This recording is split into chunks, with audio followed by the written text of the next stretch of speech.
गलातियों 6 और उसका 3। क्योंकि यदि कोई कुछ न होने पर भी अपने आप को कुछ समझता है, हाँ, तो अपने आप को धोखा देता है। चलिए प्रार्थना करते हैं। धन्यवाद धन्यवाद धन्यवाद पिता परमेश्वर, इस सुंदर वचन के लिए पिता परमेश्वर हम आपका धन्यवाद करते हैं।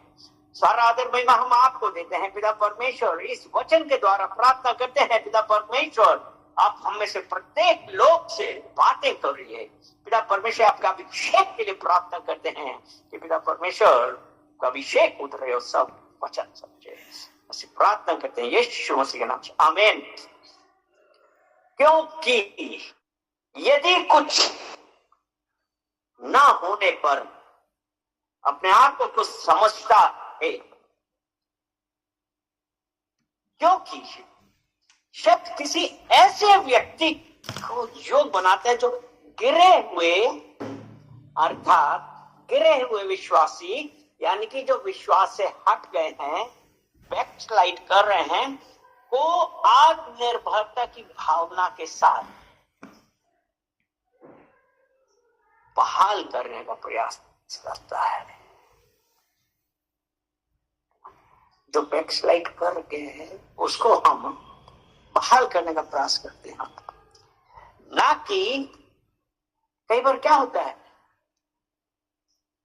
जो आध्यात्मिक मसीही हैं, जो बहुत ज्यादा मसीही हैं, दूसरों को बहाल करते समय उन्हें प्रलोभन, लालच में ना पड़ने के लिए सावधान करते हैं। कितने लोग, हम लोग बैकस्लाइड कर जाते हैं। मसीह का क्या कर्तव्य है कि ऐसे लोगों को किसी लालच में ना पड़े। होता है कि नहीं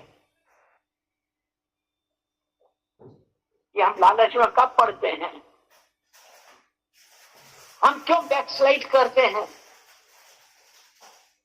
कभी हमने ये सोचा कि हम बैकस्लाइड क्यों करते हैं, हम पीछे क्यों हट जाते हैं? आज कितने लोग परमेश्वर में आए लेकिन अभी परमेश्वर से हट गए हैं, लेकिन ये बोलते हैं हम यीशु मसीह पर विश्वास करते हैं।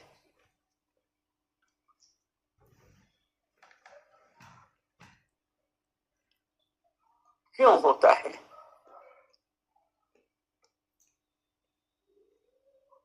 लोग बैकस्लाइड क्यों करते हैं? लोग अपने आप को स्वयं को समझने लगते हैं, या वो ये सोचा कि परमेश्वर से तो कुछ मिला नहीं, तो अभी जैसे इधर उधर भागने लगते हैं, परमेश्वर के ऊपर भरोसा ना करके।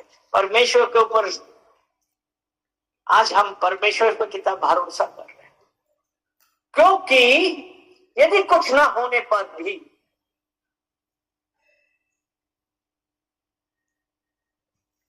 अपने आप को कुछ समझता है,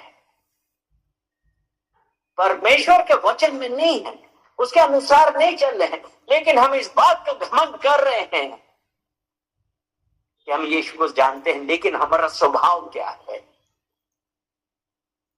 अपने लाभ के लिए इधर उधर भाग रहे हैं, प्रलोभन, लालच दिखा। कितनी बार ये होता है? और पहले यूहन्ना उसका 2 अध्याय और उसका 15 और 16 हम पढ़ेंगे। यूहन्ना की पहली पत्री 2 अध्याय 15 और 16 देखें। तुम ना तो संसार से न संसार में की वस्तुओं से प्रेम रखो। यदि कोई संसार से प्रेम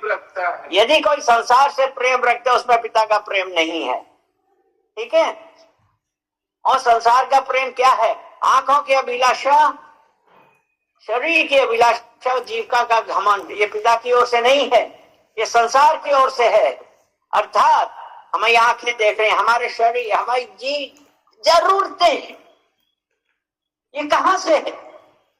ये पिता की ओर से नहीं है, ये संसार की है। और क्योंकि यदि कोई कुछ ना होने पर भी, अर्थात कि परमेश्वर से ना मांगने की बजाय हम संसार की चीजों को देखने जा रहे हैं, हम संसार की चीजें देख रहे हैं। ये है से पढ़ रहा था, तुम ना तो संसार में की ना संसार ना संसार में की, ना तो तुम संसार से, ना तुम संसार में की वस्तुओं से प्रेम रखो। यदि कोई संसार से प्रेम बस करता है, संसार में की वस्तुओं से प्रेम रखो। संसार की वस्तुओं क्या है? इसलिए कहते ना, कुछ ना होने पर भी यदि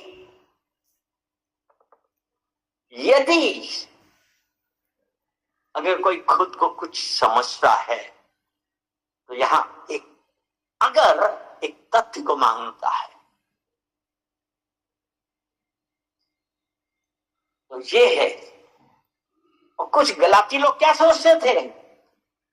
उनका यह था कि वो कुछ खास है। तो इसका क्या मतलब हुआ? तो कौन सी प्रॉब्लम है?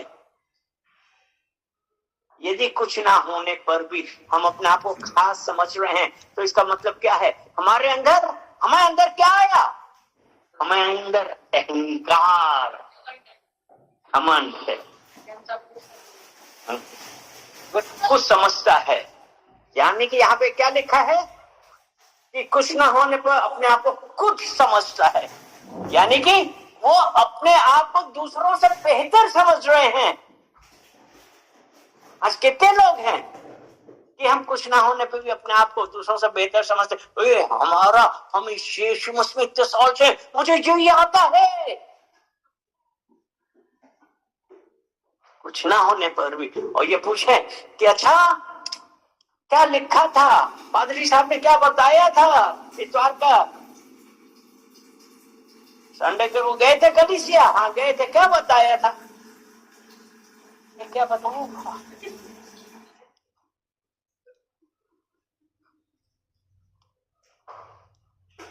हम दूसरे से बेहतर, हम ज्यादा अच्छे क्रिश्चियन, हम ज्यादा अच्छे मसीह हैं, लेकिन ये पता नहीं कि वचन क्या है।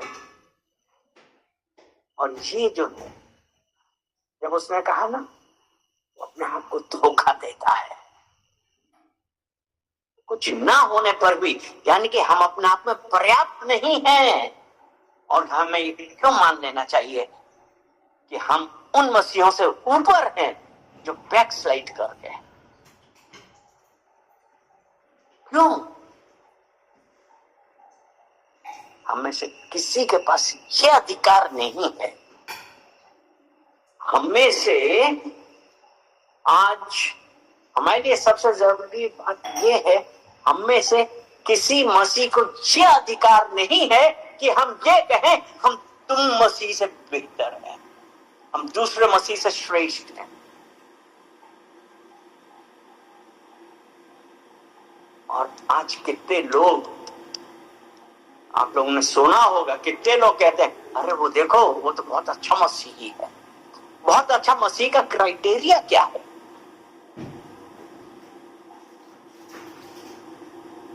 हमको अपने आप को दूसरे मसीहों से, या जो बैकस्लाइड कर रहे हैं, हमको अपने आप को श्रेष्ठ नहीं समझना चाहिए, क्योंकि हम में से प्रत्येक जन पाप करता है।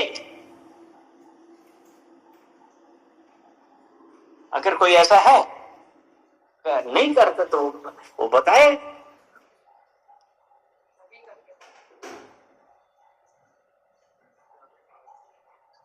यही गलातियों 6 उसका 14, गलातियों 6 उसका 14 वचन। हाँ। पर ऐसा ना हो कि मैं अन्य किसी बात का घमंड करूं, केवल हमारे प्रभु यीशु मसीह के क्रूस को, जिसके द्वारा संसार मेरी दृष्टि में और मैं संसार की दृष्टि में क्रूस पर चढ़ाया गया। यानी कि हमको किस बात का घमंड करना है? केवल हमारे प्रभु यीशु मसीह के क्रूस का। ये नहीं है कि पर ऐसा ना हो कि मैं अन्य किसी बात का घमंड करूं। करते हैं ना, वो यीशु क्रूस पर चढ़ाया, उसके लिए हम नहीं वो कर रहे हैं, हम और दूसरी चीजों के लिए घमंड कर रहे हैं। क्योंकि यही तो लिखा है ना, अपने आप को कुछ समझता है। और ये फिर 4 वचन पढ़ते हैं, गलातियों 6:4। पर हर एक अपने ही काम को जांच ले और तब दूसरे के विषय में नहीं, परंतु अपने ही विषय में उसको घमंड करने का अवसर होगा। उसको अपने ही विषय में अपने आप को जांच ले। हम सब पाप के प्रति संवेदनशील हैं। अगर हम ये सोचते हैं कि हम पाप नहीं कर सकते, तो हमने क्या किया? घमंड किया, हमने अपने आप को धोखा दिया और हम अपने आप को मूर्ख बना रहे हैं। कुछ नहीं किया, लेकिन यहाँ पे है धोखा दिया। भाई मैं तो पाप नहीं करता हूँ, यानी कि हम स्वयं अपने आप को धोखा दे रहे हैं। वहां हम झूठ बोल रहे हैं, हम वहां चोरी कर रहे हैं और कहलवा रहे हैं, अरे बोल दो कि पापा नहीं है, बोल दो मम्मी अभी बाजार गई हैं। हमने क्या किया? धोखा दे रहे हैं अपने आप को। इसीलिए जब हम कहते हैं ना परमेश्वर को हम तब प्रेम करेंगे जब पहले हम अपने आप से स्वयं को प्रेम करना सीखें। अगर हम अपने आप से प्रेम नहीं कर सकते, अपने आप को प्रेम नहीं कर सकते, तो हम परमेश्वर को कैसे प्रेम करें? जरूरत इस बात की है, परमेश्वर जिसने अपने स्वरूप अपनी समानता में बनाया है, तो हम जो उस परमेश्वर की सृष्टि है, हम अपने आप से प्रेम, अपने आप को अपने आप से प्रेम करना सीखें। अरे हमारे साथ ऐसा क्यों हुआ? परमेश्वर ने मेरे साथ ऐसा क्यों किया? परमेश्वर से प्रेम करना सीखें, तब अपने आप से प्रेम करना सीखें, तब आप परमेश्वर से प्रेम कर सकते हैं। याकूब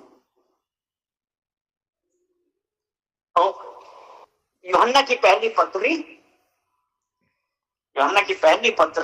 पहला अध्याय 8 वचन। यदि हम कहें कि हमें कुछ भी पाप नहीं, यदि हम कहें, या यूहन्ना की पहली पत्री पहला अध्याय 8 वचन, यदि हम कहें हमें कुछ भी पाप नहीं, तो हम अपने आप को धोखा देते हैं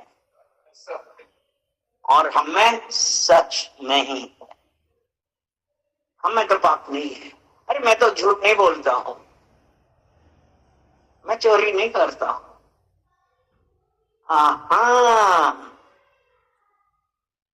अगर हम ये बोले कि हम झूठ नहीं बोलते हैं, मैं चोरी नहीं करता हूं, मैं बेईमानी नहीं करता हूं, इसीलिए सभा उपदेशक 12:14 में कहा है, चाहे गुप्त में क्यों न किए जाएं, हम मन में तो सोच रहे हैं ना, ये भी पाप है। क्योंकि परमेश्वर सब कामों का और सब गुप्त बातों का, चाहे वो भली हो चाहे बुरी हो, न्याय करेगा। तो अगर हम ये बोलें कि मैं पाप नहीं करता, हम अपने आप को धोखा दे रहे हैं, क्योंकि मन ही मन सोच रहे हैं कि देखो वो उसका नाश हो जाए।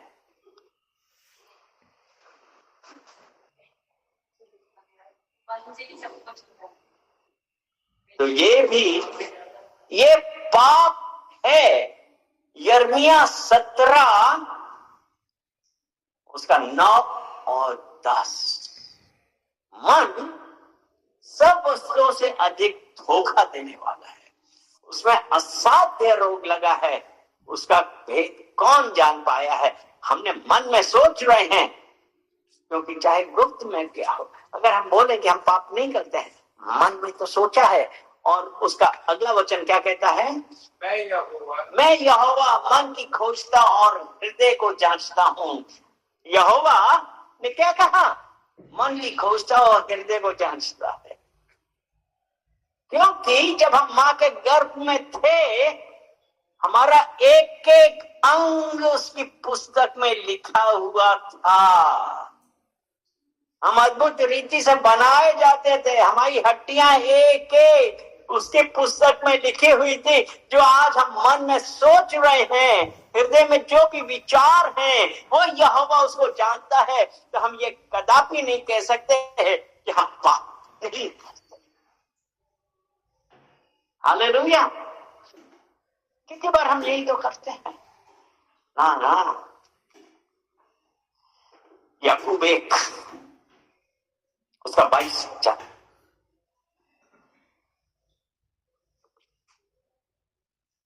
क्योंकि हमको अपने आप को किसी दूसरे से श्रेष्ठ नहीं समझना।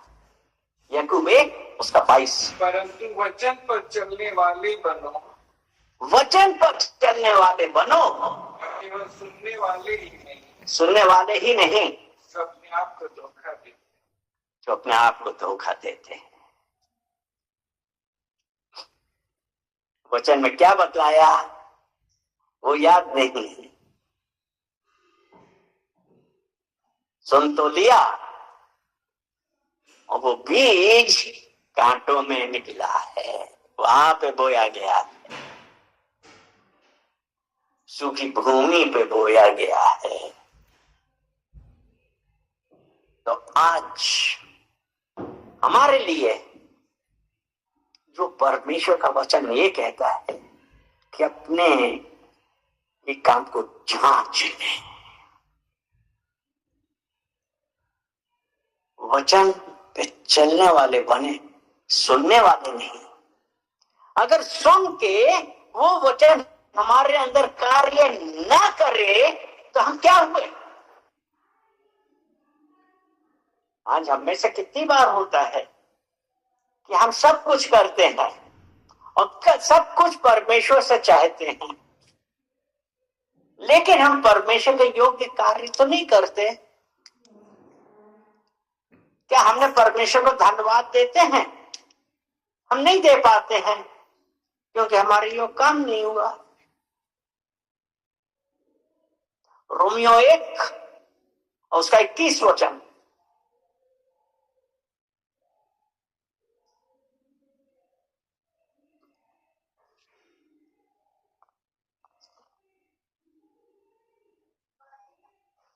इस कारण कि परमेश्वर को जानने पर भी, इस कारण परमेश्वर को जानने पर भी उन्होंने परमेश्वर के योग्य बड़ाई और धन्यवाद न किया। यहाँ तक कि व्यर्थ विचार करने लगे, यहाँ तक कि उनका निर्बुद्धि मन अंधेरा। हम परमेश्वर के जानने पर भी अब हम क्या कर रहे हैं?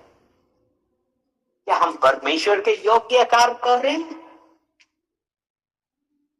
कि हम अपने अनुसार कर रहे हैं? कितनी बार हम यही करते हैं कि हम परमेश्वर को जानते हैं और फिर हम अपने आप को जस्टिफाई करते हैं। गलत कार्य के हम जस्टिफाई कर रहे हैं। रोमन्स 1 वो 18। परमेश्वर का क्रोध लोगों की सब अभक्ति और अधर्म से प्रकट होता है। परमेश्वर का क्रोध उन लोगों की सब अभक्ति और अधर्म पर स्वर्ग से प्रकट होता है, जो सत्य को अधर्म से दबाए, जो सत्य को अधर्म से दबा सकते हैं। यानी कि हम परमेश्वर को जानते हैं, लेकिन हमने क्या किया? हम परमेश्वर से दूर हो रहे, परमेश्वर को जानने पर भी बेईमानी के काम कर रहे। सत्य को क्या किया? अधर्म से दबा दिया। यानी कि बेईमानी करने का पैसा तो कमा लो ना। परमेश्वर ने कहा चोरी मत करना, बेईमानी मत करना, लेकिन हमने क्या किया? सत्य को अधर्म से दबा दिया। ऐसा हमें जरूरत है। ओ जीसस जीसस जीसस।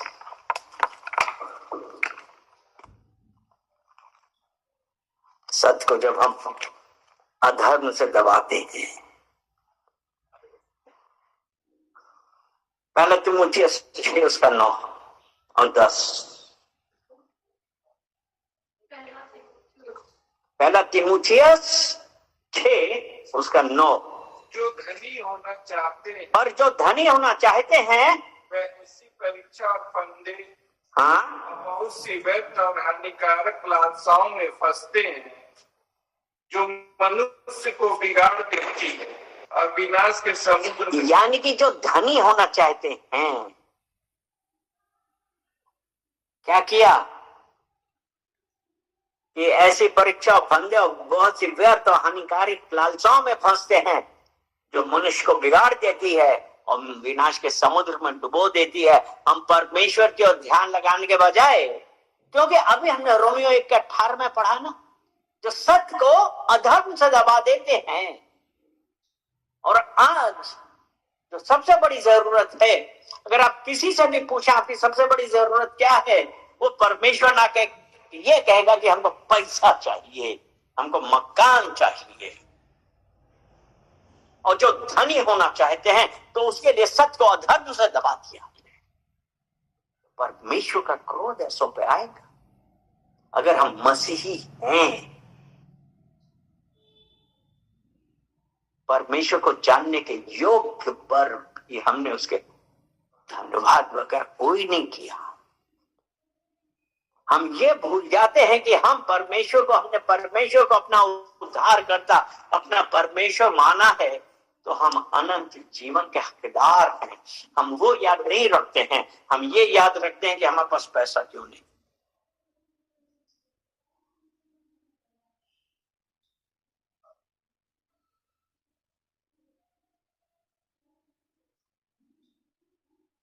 भजन संहिता 118 117।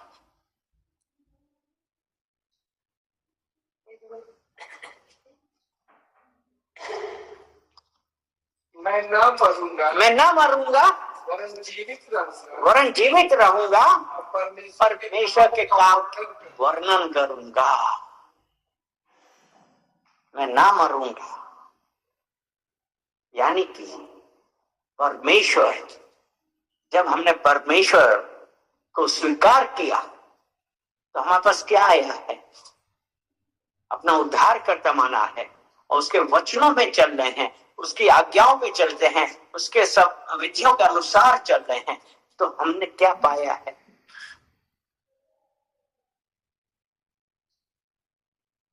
ना मरूंगा। हम यहाँ पे तो मर गए, गड़ गए, जल गए, फूक गए, सब कुछ हो गया, लेकिन हमारे पास क्या है? अनंत जीवन। हालेलुया। मैं ना मरूंगा वरन जीवित रहूंगा। वो परमेश्वर आज हमसे यही कह रहा है कि हम परमेश्वर के विषय में घमंड कर रहे हैं और हमारे लिए परमेश्वर पे निर्भर होना, परमेश्वर पे निर्भर होना बहुत जरूरी है। क्योंकि जब हम परमेश्वर पे निर्भर होते हैं तब परमेश्वर हमारे लिए कार्य करता है।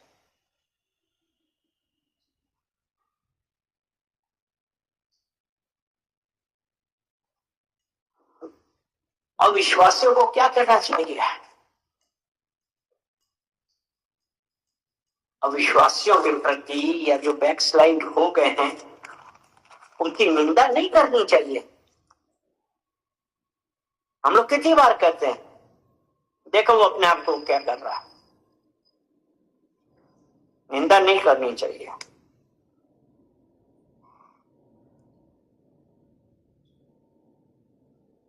हमको इन सब चीजों से निपटने के लिए हमको किसकी जरूरत है?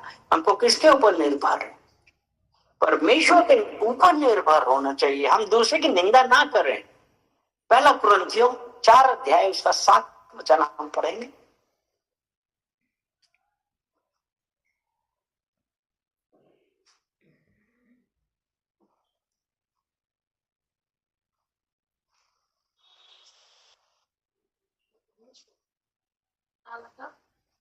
पहला कुरिन्थियों 4 अध्याय और 7 वचन।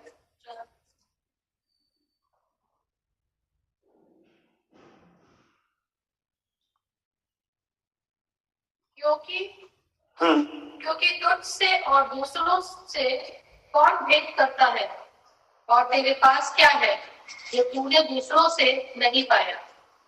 और जबकि तूने दूसरों से बच्चा तो दूसरों से पाया है, तो ऐसा घमंड क्यों करता है कि मानो नहीं पाया है। कि हमको घमंड नहीं करना चाहिए, निंदा नहीं करनी चाहिए। क्यों भेद कर रहे हैं?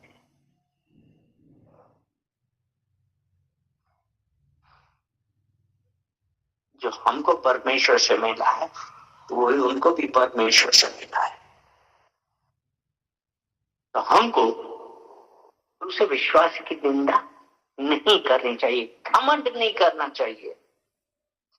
तो ऐसा घमंड क्यों करता है? मानो नहीं पाए, तुमको नहीं मिला, हमको तो मिल गया। क्यों? परमेश्वर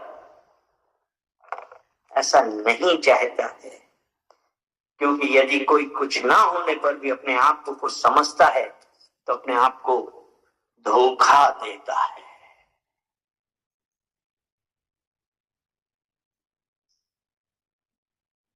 और हर एक अपने ही काम को जांच तब दूसरे के विषय में नहीं, परंतु अपने ही विषय में उसको घमंड करने का अवसर होगा। यीशु इस बात का घमंड है केवल हमारे प्रभु यीशु मसीह के क्रूस का, जिसके द्वारा संसार